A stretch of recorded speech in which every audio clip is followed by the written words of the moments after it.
វីដេអូការផ្ដាំស្គាល់គ្នាដំបូងផ្ដាំដំបូងអ្នកទាំងអស់គ្នាចាយូរីមិត្តភក្តិរបស់ខ្ញុំប្រកាយសាឡូនហ្នឹងពេលនោះខ្ញុំពងពិបាកចិត្តនឹងស្នេហាខ្លាំងហើយចាខ្ញុំពិបាកចិត្តខ្ញុំតែងតែហៅយូរីមកកំដរខ្ញុំពេលថ្ងៃមួយហ្នឹងខ្ញុំក៏បានខលវីដេអូមួយយូរីហើយយូរីក៏ទាញ AI ចូល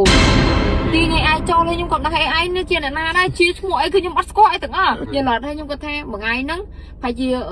សង្សារយូរីអីចឹងទៅតែយូរីមិនមែនមានមួយណាសង្សារច្រើន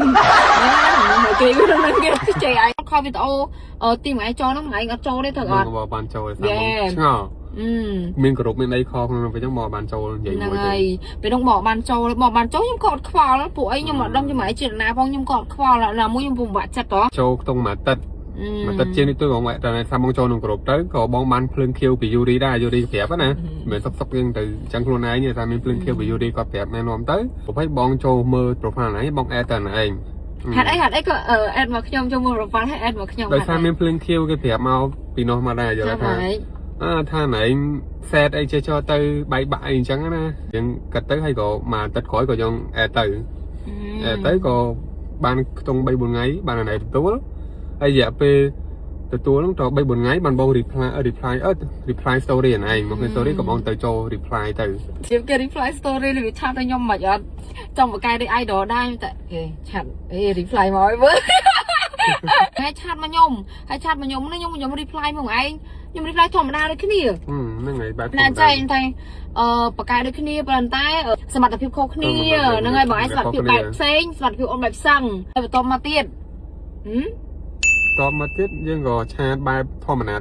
សួរសុខទុក្ខពីគ្នាដល់ពេលដែរអ្នកគ្នាខ្ញុំមិនមែនជួបគ្នាណាមុនដំបូងញ៉ាំអីគ្នាហ្មងនេះអីអាចឆាតសួរសុខទុក្ខលោកទឹកចិត្តខ្ញុំច្រើនណាលក្ខណៈគាត់ដឹងខ្ញុំពិបាកចិត្តណាទាំងអស់គ្នាក៏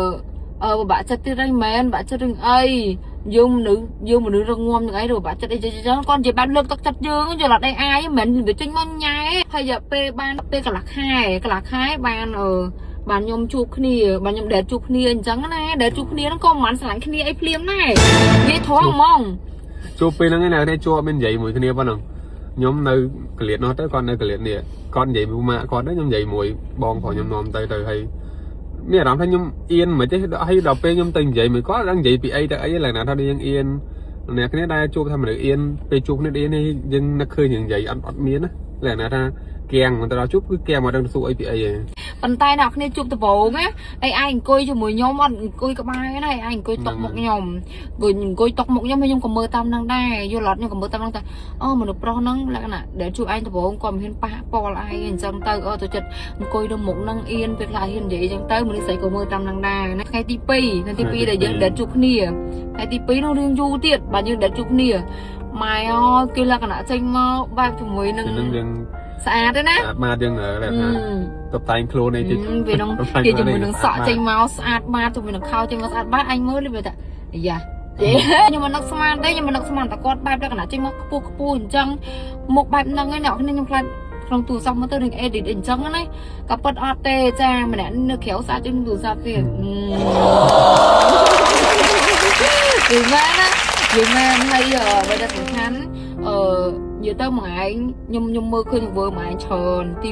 1បែរគឺជាមនុស្សប្រុសមួយដែរมันហៅថាมันប៉ះពាល់ខ្ញុំណាម៉ែយល់អត់សូម្បីតែខ្ញុំអង្គុយក្បែរមួយឯងក៏ម៉ែយកខ្នើយដាក់កណ្ដាលដែរមិនគិតមើលខ្នើយដាក់គេអាសឡុងហ្នឹងសឡុងក៏វាញ៉ាំអីនៅមើលដៃអូននៅដៃអូនហ្នឹងក៏គាត់ដាក់នៅកណ្ដាលនេះដែរនិយាយទៅគាត់អត់ប៉ះយើងហ្មងរយៈពេលយើងស្គាល់គ្នាខ្ញុំស្គាល់ AI រយៈពេល1ខែ AI អត់មានប៉ះខ្ញុំសំបីតាម៉ាកកញ្ចក់ដៃអត់ប៉ះខ្ញុំដល់ថ្នាក់ខ្ញុំគិតថាគាត់មិនមែនជាមនុស្សប្រុសនិយាយត្រង់ចឹងហ្មងមនុស្សប្រុសដូចបងនេះអូនតែជួបលើកទី1ទេដែលមិនហ៊ានប៉ះពាល់មនុស្សស្រីឲ្យតម្លៃមនុស្សស្រីអ្វីដែលសំខាន់គឺលើកទឹកចិត្តមនុស្សស្រីរបៀបញ៉ាយបងហ្នឹងរបៀបញ៉ាយបែបមិនទេខ្ញុំមិនដឹងទេរបៀបឆាតមកញ៉ាយយើងបែបញ៉ាយក៏មិនតម្រង់ថាញ៉ាយរាប់អានក៏មិនតម្រង់ថារាប់អានលក្ខណៈថារបៀបដូចធម្មតាធម្មតាឆាតលើកទឹកចិត្តធ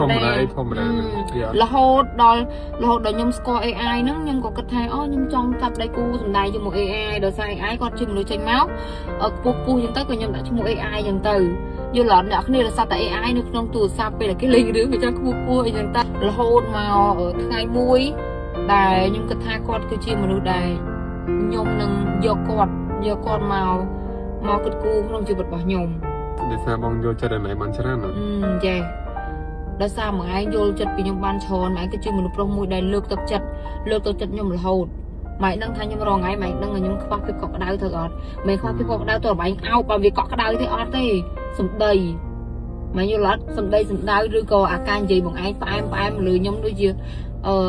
អាណាញ់ហត់អត់ឬក៏មិនផ្សេងដែលថាជាមនុស្សប្រុសដែលមកនិយាយលើអូនយល់អត់ ok ឬបន្ទាប់ពីគ្រួសារបងអូនដូចជាម៉ែបងអូនអញ្ចឹងយល់អត់ để sao ta thì muối bong kinh chất này mình thấy đấy cái thà rừng muồm cái thà bạc cá đầu tiên này bạc cá tới bong xài bạc cá này liền nó bong bạc cá nào này đây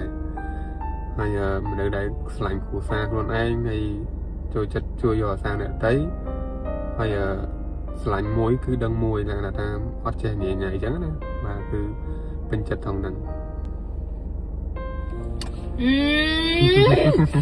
អេអាយអញ្ចឹងស្នេហារបស់ខ្ញុំពីអ្នកឯអាវាកើតឡើងដោយក្តីអាណិតស្រឡាញ់ជាមួយនឹងការលើកទឹកចិត្តនឹងហើយវាអត់មានកើតឡើងក្នុងការបែបញ៉ៃញងគ្នាដបងវាអត់ទេវាកើតឡើងដោយពីការឯអាយអាណិតខ្ញុំមិនហ្នឹងគឺតំមកពីដាក់វាំងនើអ្នកទាំងអស់គ្នាចាឥឡូវនេះគឺថាខ្ញុំចេញមកពេលថ្ងៃអ្នកទាំងអស់គ្នាឲ្យមកស្បែកមុខរបស់ខ្ញុំនេះចា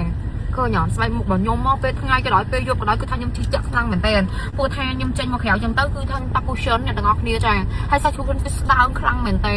អត់ធ្ងន់ស្បែកមុខឯអ្នកទាំងអស់គ្នាសាច់ cushion គឺស្ដើងខ្លាំងមែនតើអ្នកគ្នាមើលតែស្បែកមុខគឺដឹងទេចាតបនេះអ្នកទាំងអស់គ្នាតបមកប្រហែលទៅស្បែកមុខខ្ញុំមកទាំងគីឡូនេះឃើញអត់នេះពេលថ្ងៃនេះមកស្បែកមុខគេនេះឡងគីឡូឡងអាឡូងចាហើយមិនតែពេលយប់ទៀតត្រូវភ្លើងត្រូវអីមកចាត្រូវភ្លើងត្រូវអីមកទៅស្បែកមុខរបស់យើងទៅវាអូខ្សលនិយាយប៉ុណ្ណាទៅនេះ គឺថាខ្ញុំប្រើចិត្តអស់ទៀតហើយអ្នកទាំងអស់គ្នាខ្ញុំប្រើចិត្តអស់ទៀតហើយខ្ញុំស្រឡាញ់សាច់ cushion ខ្លាំងបំផុតពេលតែតបទៅពួកយើងបែកញើសបែកមកក៏វាអត់ហូរមកបន្តិចបន្តតែដែរវាធ្វើឲ្យស្បែករបស់យើងមានសំណើមបលួងគីឡូអញ្ចឹងអ្នកទាំងអស់គ្នាស្ដាច់គីឡូជាមួយ cushion អ្នកទាំងអស់គ្នាខ្ញុំនិយាយថាស្ដាច់គីឡូហ្មងចានេះទៅណាមកណាក៏ដោយគឺថាដាក់តាមកាបូបជានិច្ចពួកឯងមនុស្សយើងគឺត្រូវការស្អាតទៅចាញ់មកក្រៅឈានជើងតែក្រៅបន្តិចក៏ត្រូវគេហៅថាប្រើជាមួយ cushion តបមុខឲ្យស្បែកមុខរបស់យើងឃើញស្អាតដែរអ្នកទាំងអស់គ្នា